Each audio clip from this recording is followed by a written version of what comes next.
वो सारे के सारे जमीन के ऊपर नंगे पांव और जमीन के साथ अर्थ करते हैं। क्या करते हैं? अर्थ करते हैं। वाहिद इंसान है दुनिया में जो एक से एक बढ़कर महंगे जूते पहनता है और ब्रांडेड और वो बहुत महंगे वो कहता है फलां ब्रांड है, दूसरा कहता है फलां ब्रांड है, कोई और कहता है भाई आपको इस काबिल नहीं है, आपको कुछ मिल जाए पहन लेते हैं। तो वाहिद इंसान है। क्या हमारी बॉडी में इलेक्ट्रॉन्स नहीं है या नहीं?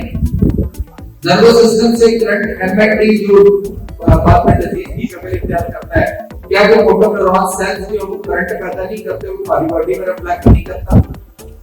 तो फिर कभी आपने सोचा कि हमारी बॉडी के अंदर वो जो न्यूरॉन्स है उसके बढ़ जाने से करंट जो है उसकी रिफ्लेक्शन जो है वो बॉडी के अंदर कितना लोड डाल रही है?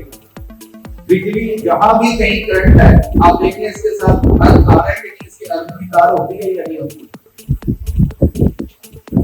एक मीटर होता है, ये जो फ्रिज फ्रीजर्स वगैरह ठीक करते हैं या इलेक्ट्रॉनिक्स चीजें ठीक करते हैं, उनके पास एक मीटर होता है जिसके साथ वो एक तार रेड और एक ब्लैक दोनों के साथ वो किसी भी पुर्जे को चेक करते हैं। देखा कभी किसी होते हुए घर में कहीं पर आप उसकी एक रेड वाली तार जो है उसको पकड़ें, अपने हाथ में पकड़ें और मीटर पे चेक करें, मीटर की रीडिंग कैसे ऊपर जाएगी? 0.4 आपको वो रीड करता होगा।